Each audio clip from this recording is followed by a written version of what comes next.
I can smell ice cream 6 feet away. That's great, Doug. Dougie and I are driving up to pick up a 1970 Barracuda. Now, in my tow truck, I just bought us a brand new tow truck. We had a DVD installed. Dougie and I grew up on horror films. All right, we love the old Frankenstein, Universal Studio stuff, Dracula, Wolfman, even Abbott and Costello. I got one of those DVDs, Meet Frankenstein. And we're having a good time. We take off, got a nice fresh cup of coffee. Everything is fine until Dougie starts being Dougie. We're watching Night of the Living Dead. Let me be clear. Dougie has seen Night of the Living Dead 1,000 times.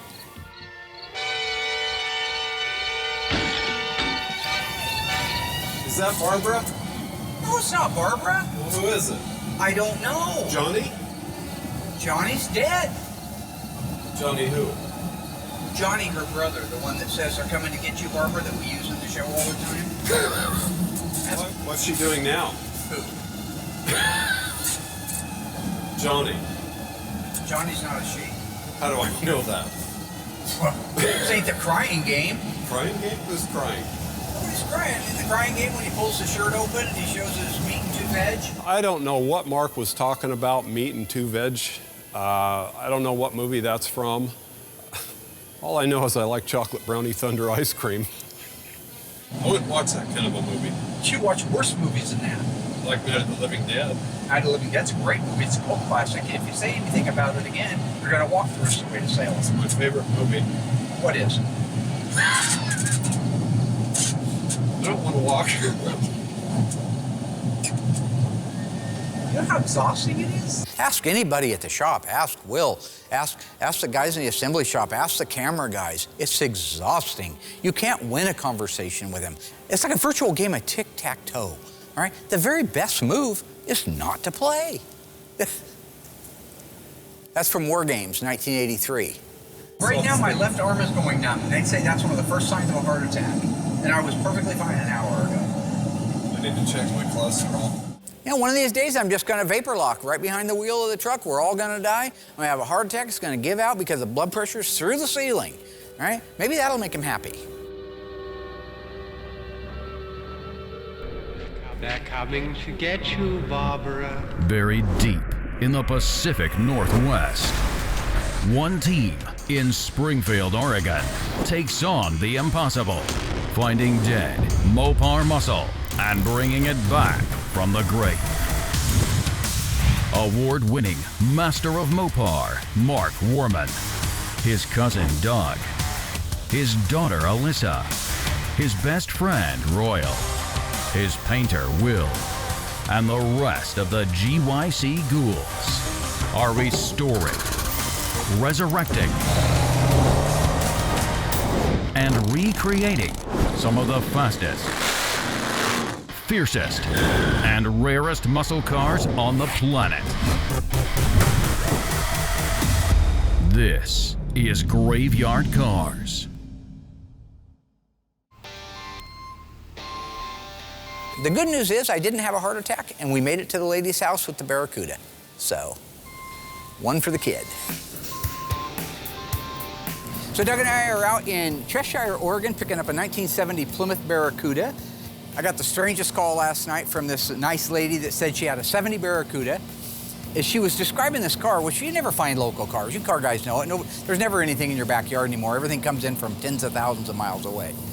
But she had called and said that she had a 70 Barracuda for a long time, and she'd like to sell it. And so I had her describe it to me. And as she was describing it, somewhere in my brain, because I know all the Mopars in town, or think you do, she bought it from a guy in Veneta, had it since '87, then started to describe the interior to me. I'm thinking, man, there's no way is that any way that's that car? So after a few more minutes talking with her, I said, so did you used to live in Springfield? Because if you did, my cousin might know you.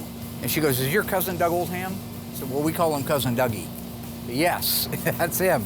Okay, so this was so much fun. Mark gets a call from a girl named Heidi with a blue Barracuda for sale. She was engaged to a friend of mine named Todd. They've had that car for years. And so now I guess she wants to let this car go, and this is so much fun. It's like reliving the past or something, going back to see this car that I haven't seen for 25 years or so, and I'm so excited to see what this car looks like now after all these years and see some old friends again. The girl moved into Springfield, lived on G Street, and Mark and I actually drove by a couple of times and stopped and, inquired as to if she'd ever want to sell this car, and she said no, she'd never part with it.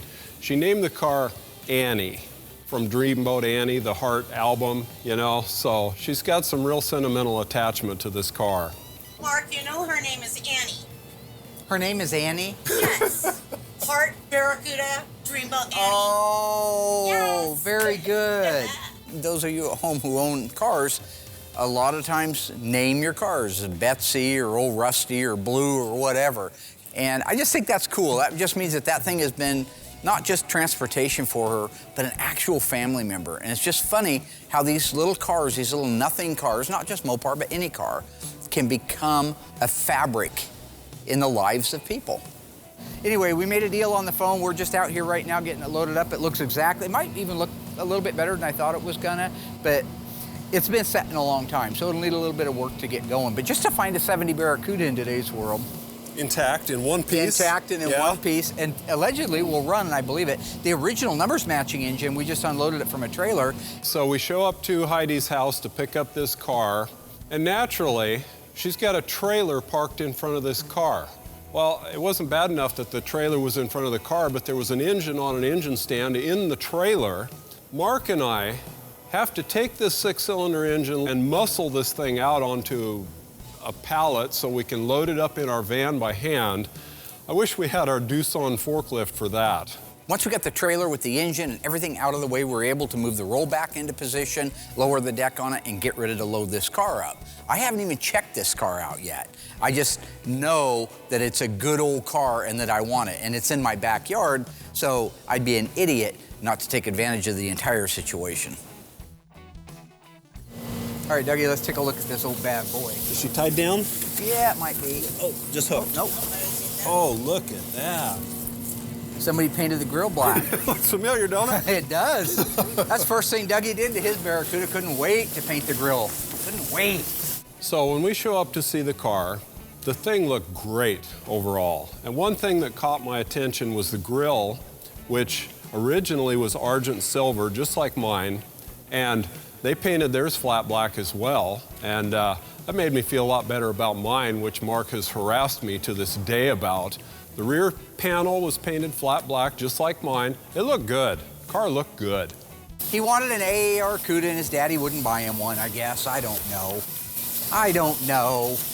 So now when you're talking about a black grill for a 1970 Barracuda or Cuda, the only model that ever came with a black grill was the AAR, All-American Race Team car.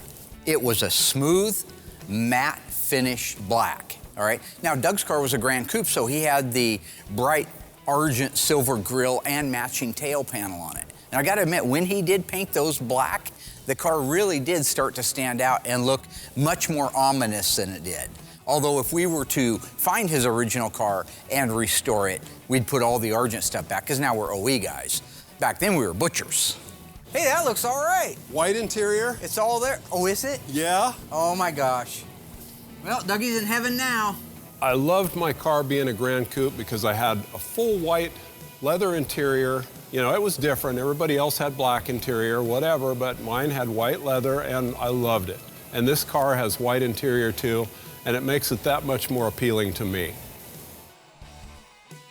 I'm really excited to buy this car because it's so close. We know the car, we know the history on it, we know the people, and it's a unique little car with a Slant 6 like that, a kind of a plain hamburger sleeper car. I just think it's awesome that we're in a position that we can go out, find cars like this, and buy them.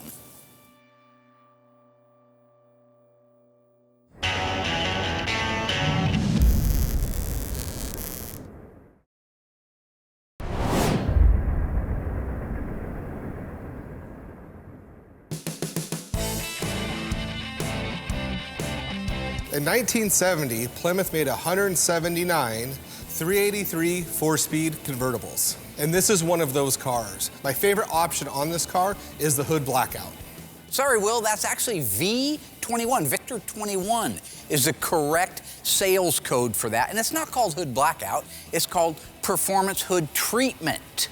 All right? You know, you're swinging a big one out there like you're the man. If you ain't the man, everybody want to be the man. Nobody want to be the man. Now, why don't you ask those questions? So when it comes to doing the blackout or the stripe, I love doing these because they really offset the car. They break up. This car in particular is orange, engine's orange, so that hood stripe's really gonna offset nicely, especially with the black top. With that being said, there's two ways to do this. We have the graveyard out there, which is a great reference. At this point, I'm able to take an original hood, bring it inside, and get my measurements. So the first thing we do is I want to get the measurement that's right here to this leading edge, which is about 7/8 from there to there. And I want to see if they did the same thing on the other side, which they didn't. They did this side at 3/4. The factory didn't do them perfect. Do you want to match it to the factory or do you want to make it perfect? I think it's cool to do it to factory, but Mark would much rather have them perfect. So even though this is off a little bit, we'll clean it up when we go in there to actually do it. See, this is what you call a preemptive strike on old Magic Hat's part, right? He finds a factory hood that has the V21 performance treatment on it. It's as close to perfect as humanly possible. It actually, I've looked at a lot of those, and they're almost perfect, all right? But play it down. Oh, these aren't perfect. So don't expect perfect out of me if the factory couldn't get perfect. That way, when his is all off and wonky and the stripes are all over the place and he's destroyed the looks of the car, he can blame the factory hood for it. That's a preemptive strike. I've seen this movie before, all right? Now, when it does kill the entire looks of the car, and the car's dead, I gotta explain that to the customer. And Will's gonna go back and say, roll the tape again. No, let me tell you something. My training is as a painter and not a coroner, all right? Now that's Gerald Olin from 1408 Sam Jackson. My training is as a manager, not a coroner. Says that to John Cusack. Mike Inslin. What is it again, the question? We got our measurements. I've written them all down exactly how they're on the hood, the original hood. So we're gonna lay them out on this. They're off a little bit on the original hood, so we may make some adjustments as we go. Now what he's doing there is he wants a parade, all right? He's like, well, look at me, I got everything perfect. It's right down to the, this is some angle to get a parade. Remember Kelly Robinson in I Spy? Kelly Robinson, Eddie Murphy's character? He wanted a parade. Kelly Robinson wanted a parade, right? Ain't gonna be no parade, just lay the stripes out. Okay, it's not rocket science.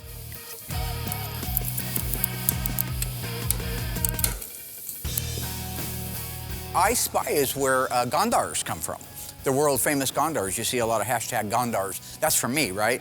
I'll be in the shop just walking through and I'll say, Gondars! Gondar! You're a real player, Mr. Gondars. Hold me close, a tiny dancer. Right, Tiny? You know, Mark really shouldn't be picking on me when it comes to laying these stripes out. He used to do all the stripes because if they're off a hair, they stand out so noticeable that I wanted no part of them. But I've been doing it for so long now. I love the detail process of it. He knows I'm a good painter. He knows there's no reason to pick on me at all. And I execute doing these stripes to perfection every time. In the past, there's never been anybody that can lay out stripes like I can. Now that is an absolute untruth. If your rectal smoke detector is going off at home, folks, that's because Will's blowing smoke up your ass. I had a guy working for me years ago that did a beautiful job laying out the stripes. In fact, it was the very first season, which you can watch over on our YouTube channel. Bunsen burners, nice little earners. Not the point. Point being, he did a gorgeous job. It's the FC7 Inviolate 70 Roadrunner. There was a 2-owner car that we did for the guy that I actually ended up buying Emma's Super Bee from. Okay, so if you go back to then, if you watch him lay those out, they're absolutely beautiful. The only problem with that guy was he was always jacked up on tuna, right? He had some kind of obsession with tuna. So he's always eating it out of a can, because he doesn't want to be bodybuilder, you know, fruity pie guy, and he always eating the tuna, eating protein, low fat, whatever, right? But all he did was he worked his biceps. He didn't even work his neck or anything else. He had kind of a wide chest, and he worked his bicep, and all of a sudden, like a super bodybuilder. He looked like Big Dog from Looney Tunes, if you watch that. You know, there is no do-over when you do these stripes. It's not like when you're doing a decal. If you don't like the way it lays out, you can just peel it off and start over. When it comes to painting them, you got one shot. So after I lay them all out, I double check my measurements, because once it's painted, if you unmask it and something's wrong, I'm repainting the hood, I'm repainting the cowl, and I gotta start with the color and start the whole process over. So there is no do-over. It's gotta be very meticulous from start to finish.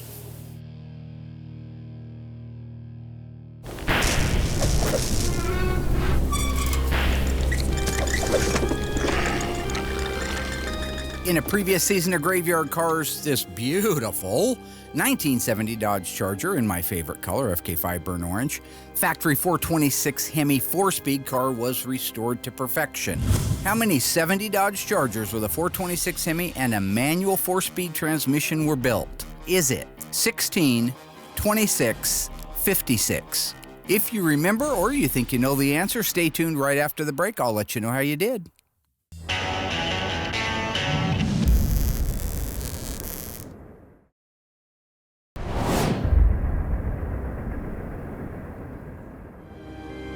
All right, ghouls, welcome back on our beautiful FK5 burnt orange 1970 Hemi Charger RT. How many were built with a 4-speed?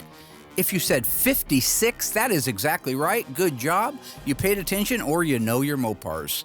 And you also know this was probably one of my favorite cars of all time. The car I had when I was 16 years old was also FK5 burnt orange. Mine just happened to have a white top and no bumblebee stripe.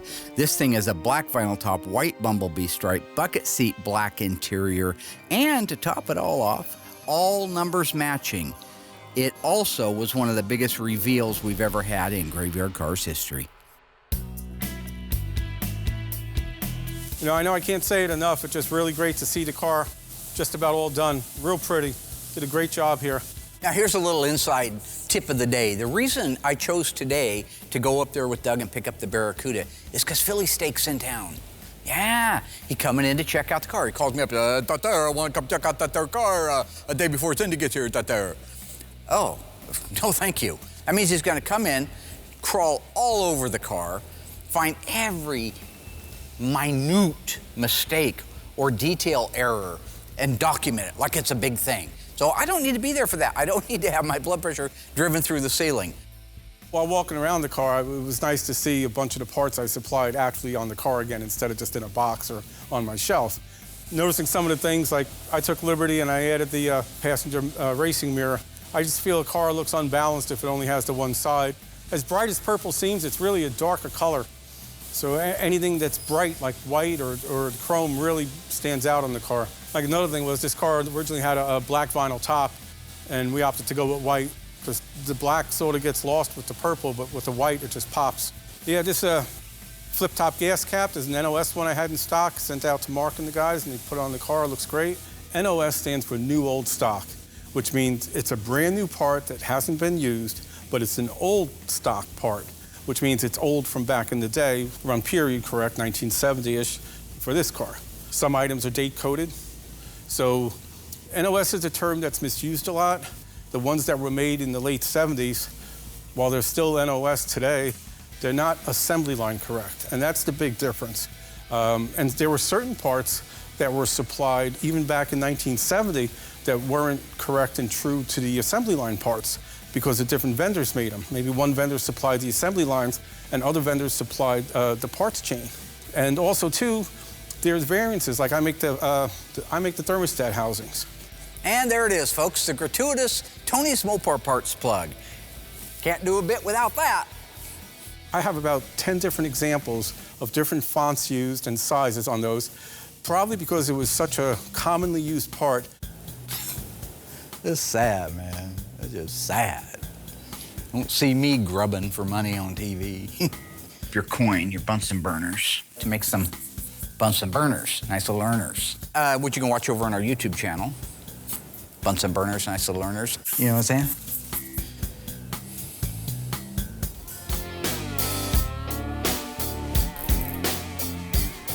So to get those edges really nice, I use blue fine line. It's a plastic tape, and it's the last piece that I put on there. It lays around corners very well, which you need. It doesn't lift. And the most important thing is it is very flexible. So you don't want to pull it, because if you pull it, it'll kind of hourglass on you and make your stripes do this. So you can run that tape stripe all the way down to the edge of the hood, go right around the corner, pull just slightly. Lay that tape down, run your thumb along the back side of it so you got good adhesion, go around any corners, make any pattern you want, and it'll do it without lifting. It gets kind of tricky because you get your outline done so you can see what you have. And then you have to go, okay, what goes black, what goes orange, what goes black. So what I do is I draw it out on a piece of paper, and everything that goes black I scribble in. And then I tape that piece of paper to the edge of the hood so I have a reference, because you do get kind of lost sometimes. So once I have one side done perfect, I'm able to duplicate that on the other side, and we're ready to go. Once all the taping is done, I grab my 36-inch paper off all the edges. Once the paper's all done, I cut a piece of plastic, covers the rest of the car from overspray, and then at this point, I'm ready to paint it.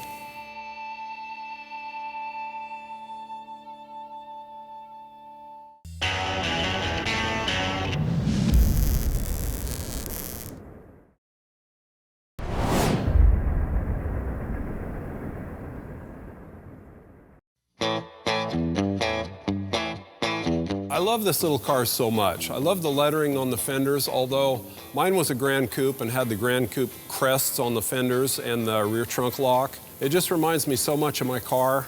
New headliner and the Mopar carpets and that box there. For some reason, it's got 72 style seats in it. I'll bet you it was a bench seat car. You always had I know. buckets. This is absolutely how I got it, except for, you know, the years with like. Was it always white interior?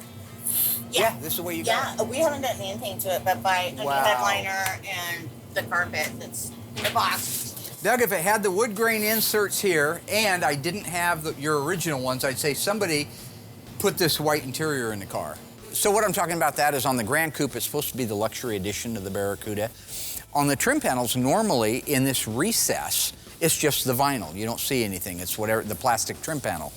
On a Grand Coupe, they made a really neat contoured wood grain insert, and it really does richen up that interior. How about take a load off, Annie? Take a load for free. Yeah. Take a load off, Annie. Wait for it.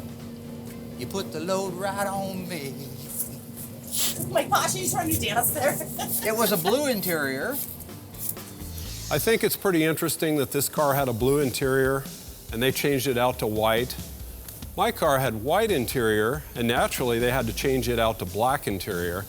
I don't understand why people can't be happy with what they have. Now, we talk a lot about how this little Barracuda is similar to Doug's. That's mostly because it is just a Barracuda and not a Cuda model, which you guys see a lot of on graveyard cars. It's got the flat hood, and so that immediately brings up that feeling of Doug's old car. But where Doug's car is considerably different than this car is on that fender tag. And I don't want to go down that rabbit hole too far, but his was a very unique car that I believe in my heart was one of one. It was a 318. It was a 4-speed. FY1 lemon twist yellow, right?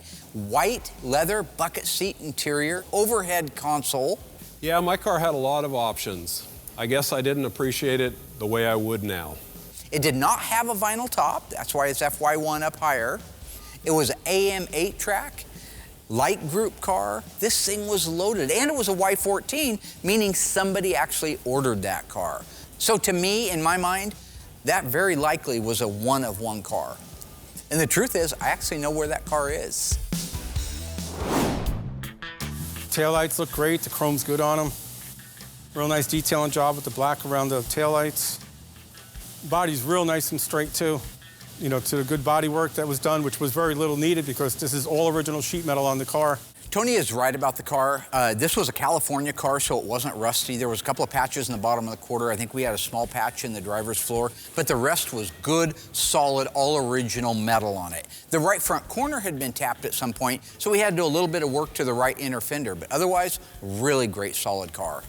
But the rest of it's all original stuff, so it aligns like it's supposed to, and hopefully it was a lot easier to work with to get to be straight. Ah, the plot thickens, see? What Tony's doing right now. I thought it was weird that he'd compliment the car. So what it is Tony and I are good friends. So I just charge him my cost on stuff, right? I don't mark it up because he's my brother. He does the same thing for me, all right? So what he's doing is saying how mint condition everything was on the car. How like the car didn't need anything and it came out so flat and not wavy and it's just beautiful, right? That's because it's playing down. It's kind of like a wheel. It's a preemptive thing. Play it all down. So when I turn in the bill and say, listen, we had 120 body hours. How'd that there? You have 120 hours. It was a mint, condition. There, give me another sandwich. Is he starting to sound like Yogi a little bit? Hey, Marco. Another liberty we took with the car, Cindy liked it, and I like them too, is the Krager wheels. A liberty, he says. That's a really nice way of saying butchering. This isn't a Krager SS. It's very similar looking. It's the closest thing that Krager makes to like a torque thrust wheel. And I like to look at these a little bit better than the SS. Now, I do have to agree with Tony on the wheel choice. First off, it's a great looking wheel, all right? This is a Krager wheel. I think it's a 610C. That means it's actually an all aluminum wheel, whereas the Krager SS has a steel outer band with the cast aluminum inner. This is actually all cast aluminum, and then it's chromed. So it's a beautiful wheel. And it's 20 lug nuts to change it out. So it's not like you change the top from black to white, and now you have to redo half the car to fix it. Butcher.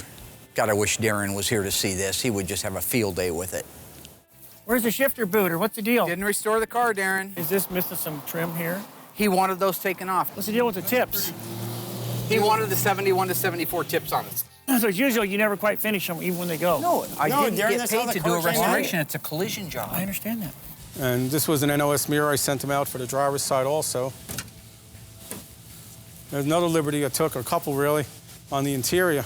Another liberty? Ellis Island doesn't have that many liberties. I don't understand, why didn't we just build him a tribute car? He could have saved a bunch of money and invested in a sandwich shop or something. It's just, what's happening? It was a bucket seat car with a 6-way seat, which is nice, but there's nothing more comfortable than a bench seat in an E-body. And the only way you could get that from the factory is if it was a column shift car. Well, the column shift car is somewhat boring, you could say, and we changed interior color to white instead of black for the same reason that I mentioned prior, for just the white just stands out so much nicer. He's gonna pick on me for not having a washer underneath the wing nut on the pie tin. And he's changed the interior from black 6-way bucket seats to a white bench? Physician, heal thyself, right? I don't want to get all biblical on everybody, but come on, man. Luke 4:23.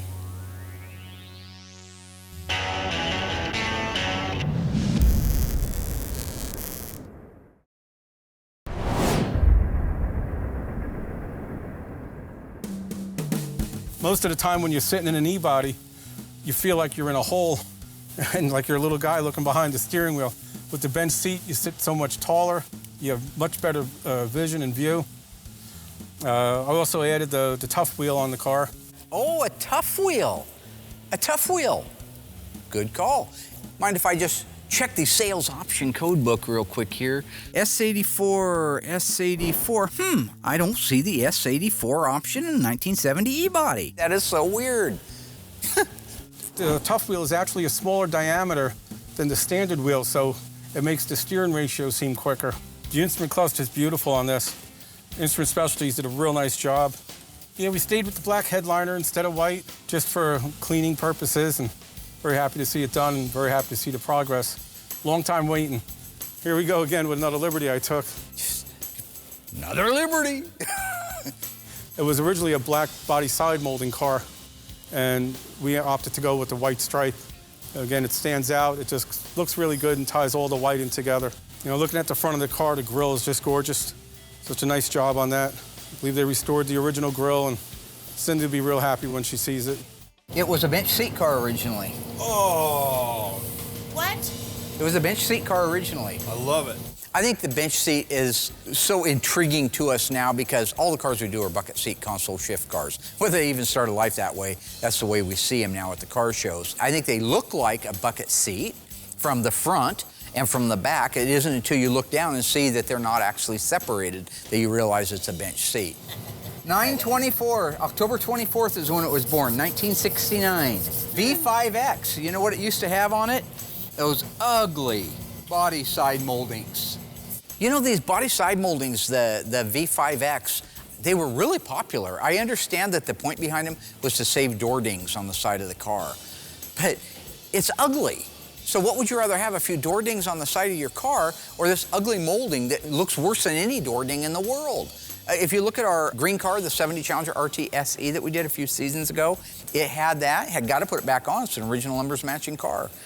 Tony's car had it. He didn't opt to put it back on because he took a liberty to get rid of that. You know, this little Barracuda really didn't have any options on it. It was probably the cheapest car on the lot back in the day. No vinyl top, it had a bench seat, column shift, it was a Slant 6. I mean, it really was a stripper car. Somebody must have found a 72 Cuda with a white interior and took the liberty, if you will, of installing it in that car. You see what I did there with the Liberty? It's a story arc. Okay, that's an arc. Saw it a lot in Seinfeld. Liberty.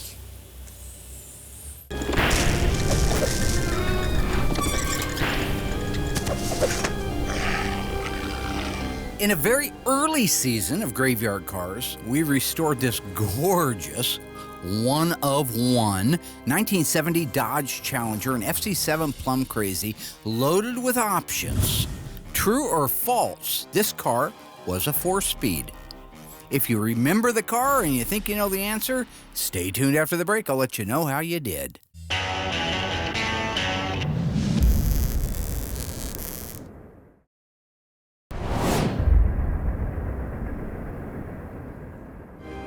All right, ghouls, welcome back. How did you do on that one?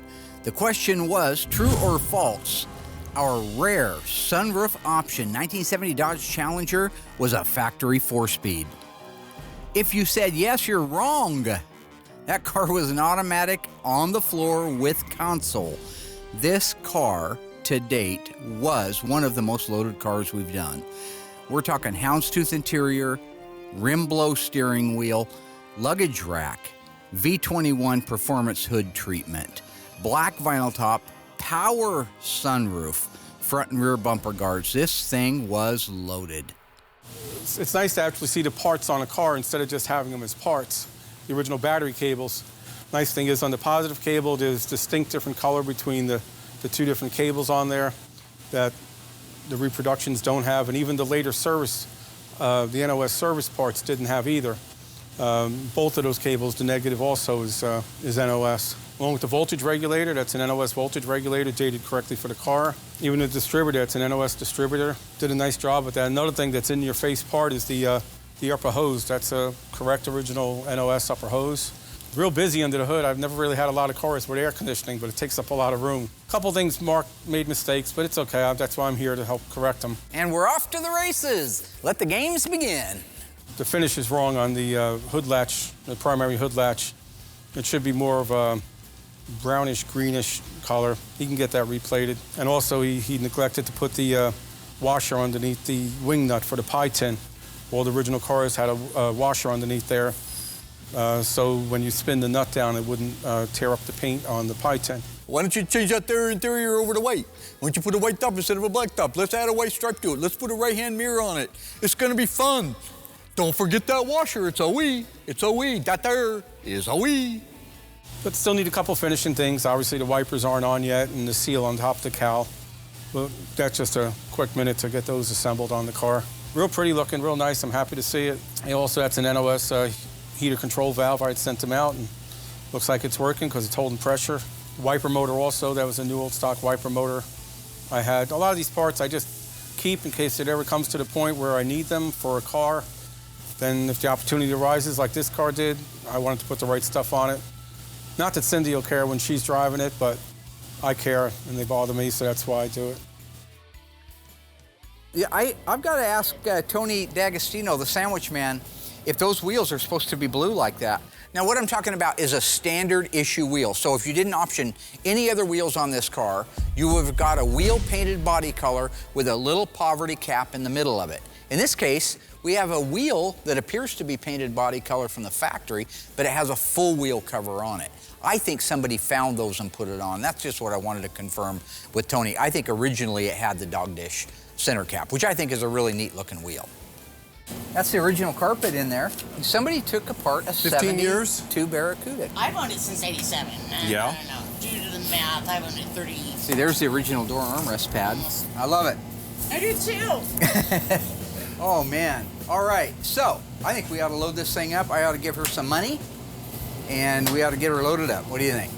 I still think it's great to be able to do, after all these years, what we did as kids. We don't see eye to eye all the time, but we get along and we enjoy working on these cars again after all these years. I think we are so lucky. You know, I'm asked this a lot. Did I ever think that Graveyard Cars would be doing what we're doing now? And, you know, I had no idea what would happen with Graveyard Cars when I had the idea. I hoped that it would be a fun show. I never dreamed, and if somebody had said something when I was a kid, I still wouldn't have dreamed that it would be where it's at today. To be able to work on the greatest cars that I have loved and drooled over my entire life, and to be able to go out with my cousin and hang out as much as he makes me crazy, and be able to buy these cars and bring them back and offer them to somebody as their dream car. So it's definitely better than anything I could have dreamed of or hoped for. I believe it was John Lennon that said, "Life is what happens when you're busy making other plans." And for me, that's true. However, John also said that I am the Eggman, I am the Walrus, so I'm not sure what to believe.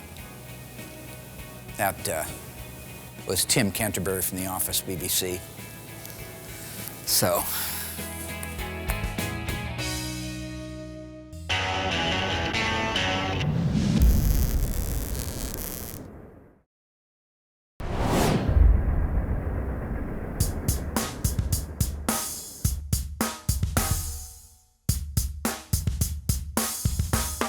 When we finished loading up the Barracuda, I called back to Will and just asked if Sandwich Man was still around. He said he was still there, and I'm quoting Will now, crawling up its ass with a flashlight, unquote. So I'm gonna borrow a branch from the Supertramp tree and take the long way home. You know what I'm saying? Well, it's nice to see the car done, or very, very close to being done. There's a couple of little things that still need to be assembled on the car, like the support bracket from the lower radius support to the K-frame. One of the liberties I took with the car was putting a fast ratio steering in it. Did you know that Lady Liberty wears a size 879 shoe? It makes it so much nicer to drive, and hence the longer pitman arm with the fast ratio right on it. Beautiful exhaust system, that's from ECS, and I think this is the only one that Mark said that they actually welded the resonators right to the head pipes, which was the way how the factory did it. It was welded together as one piece. Real nice overspray on the underbody of the car to duplicate the factory on top of the gray prime. It just really blew under from the outsides of the car randomly, whatever got from the outside of the car when they were painting it on the assembly line. One of the things I had them do on this car was, this wasn't an undercoat car. This car didn't have any factory undercoating. It was a California car. It was assembled in Los Angeles plant. So because it didn't have undercoating, the way how these cars were built, the body of the car went through a big vat. And on original cars, you can see the line where that stopped, around midway up through the kick panels. So on this car, I wanted it to be like that. So I was really busting Will's chops when he was painting it, sending him pictures of how it should be in original cars and one of my restored cars. I said, you gotta copy this. You know, I'm gonna be painting your ass in this. So when it comes to the undercoating on Tony's car, and I love you, Tony, I hope you're watching this at home, it's the weird things. Because I'm the paint guy, I was like, man, he's gonna come in with his Philly and just bust my balls over the paint. So I just made sure it looks so good. And it looked so good, I didn't even get a thank you. It just looked that great. He didn't say a word. I had to ask for a compliment. But when it came to the undercoating, the part that just doesn't matter, I mean, I had to sample product after product after product, and then 4 more products. Then he sent over the schematics of how it needs to be applied, what areas, and it was miserable. So what they did was they, you know, primed the whole car like they normally would, but not do anything else. And then when they paint the body, just blow purple underneath the car, whatever got there. And it doesn't have to match left to right because they didn't do that from the factory either. So they copied that and it shows really nice in the car. Got all the drips on the torsion bars, just like they did from the factory, because They weren't painted, they were dipped into a big vat.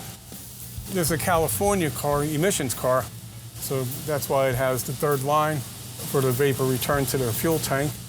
Actually, Rain Man, that is not a vapor return line, okay? The vapor return line was used in 1968 to 1972 on all 440 and 426 Hemis with 3/8 main fuel line and a 1/4-inch vapor return line. What he's talking about is an N95 evaporative emission. So, oh snap! You know, coming all at me and stuff. That's crazy, man. Lost his damn mind. Yeah. Here's the resonators that are welded on. Actually, the weld job that was done duplicates the factory. And these are very nice resonators licensed by Chrysler with the Pentastar and all the markings on them. And if you notice these rear lower shock plates, they drop the shock down a little bit more than every other car except for 70E body and 70C body. I don't know why the reasoning of it was, but I know it's specific to this car. Another liberty we took with the car was... Hey, did you know that France gave us the Statue of Liberty originally? That's damn nice of them. That's 2 gifts, all right? Statue of Liberty, Lady of Liberty, and a French fry. We added a factory rear sway bar that wasn't available on the 440 or Hemi cars, but came on the 340 and 383 cars, starting sometime after the AARs and TAs were built. And it really helps the car just drive that much nicer with the rear sway bar. And it just, between that and the fast ratio steering box, you know, in the modern radials, it feel more like a modern car driving down the road instead of a 50-year-old Wanderer. These are what they call Q clamps, where most muffler clamps or exhaust clamps have 2 studs sticking down with 2 nuts on them, and that's fine, except for when you're trying to line up an exhaust tip. You know, you're having 2 hands holding on the clamp, you can't center the exhaust tip to be exactly where it should be. And it's really critical on the E-bodies because they have to fit into the rear valance. It's a 1-bolt deal, so you would hold the exhaust tip with one hand and use the other hand to tighten up the bolt. Okay, so we got the whole entire car masked up, ready to go. It's all scuffed, sanded, everything looks really good. I'm gonna tack it off, make sure, because you can't cut and buff flat. So the way it comes out is the way it comes out. So we're gonna spray it, everything looks good. It'll sit in here overnight, then I'll kick it back to assembly, and I'm done with this car. So when it comes to cutting and buffing, especially, I mean, we do it on all the cars. It takes care of, you know, any dirt nibs, imperfections. Honestly, I mean, very seldomly will I have a run. It does happen, but you know, you just do all the paintwork cleanup in the cut and buff on a car that's either single stage or base coat, clear coat. When it comes to doing flat black or any matte finish, it's a little more tedious because the way it comes out is how it comes out. You can't have dirt, you can't have a run, because if you sand it, it's all, and then buff it, it's going to be shiny. So you got one shot to do the flat black, tack and blow it, wax and grease it, blow the booth out, blow yourself out. You walk out of the booth and you're done. And it's got to look that way. The stripe process went really well. Came out perfect, looks amazing. It's just a very tedious process, and I learned I can't be filmed the whole time while trying to get measurements. It's too distracting and too much of a pain in the butt. So just making sure the stripes are done perfect takes so much time. But they look amazing. Got it over here for Justin to assemble, and we can walk away from this car at this point.